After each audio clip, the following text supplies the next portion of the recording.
안녕하세요. 김학신 노무사입니다.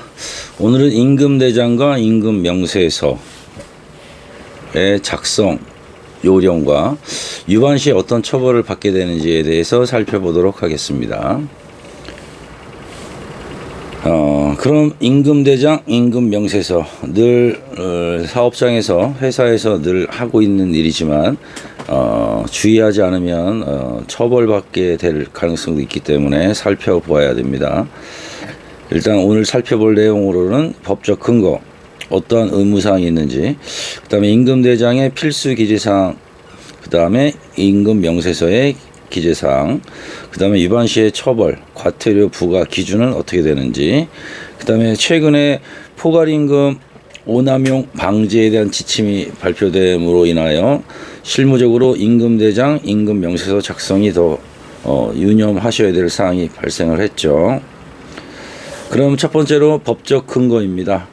법적 근거는 금기법과 금기법 시행령에 있습니다. 그래서 금기법 48조를 보시면 회사는 임금대장을 작성하고 임금을 지급할 때마다 이제 작성을 해야 된다 이렇게 되어 있고, 그 다음에 개별 직원한테 임금을 지급하는 경우에는 그때마다 또 임금 명세서를 서면으로 교부를 해야 됩니다.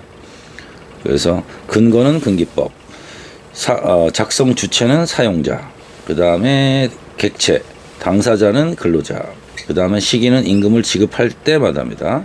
그 다음에 보관 서류 의무는 3년간 보관해야 되겠고요. 그 다음에 문서의 성격은 내부관리 문서이고, 임금 명세서는 대외로 송부하는 거니까 교부를 해줘야 되니까 교부형 대외 문서라고 볼 수 있겠습니다. 그리고 모든 직원한테, 모든 근로자의 형태, 유형에 따라서 구별됨이 없이 다 작성 교부해야 됩니다. 임금대장의 필수 기재사항을 살펴보면 성명 당연히 들어가야 되겠죠. 홍길동인지 박문수인지, 그 다음에 그 사람을 특정할 수 있는 생년월일이나 사번 이런 것들이 들어가야 되겠습니다. 그 다음에 언제 채용을 했는지, 그 다음에 그 사람이 하는 일이 뭔지, 아니면 최소한 소속 부서는 어디인지, 임금 계산의 기초사항이 될 만한 것들을 기재해야 되고요. 한 달간 단위기간이 한 달이면 근로 일수를 적어야 되겠고요. 근로 시간수도 당연히 적어야 되겠습니다. 중요한 거는 최근에 그 포괄임금제 관련해서 시간의 수당 지급 시에 연장, 야간, 휴일 근로의 시간수가 구체적으로 나와 있고, 그 계산수에 따라서 통상 시급을 제대로 적용했는지 따져봐야 되기 때문에 이게 중요한 기재사항으로 부각되고 있습니다. 그 다음에 임금 항목별로 내역이 있어야 됩니다. 그 다음에 각각에 대한 금액이 특정이 돼야 되고요.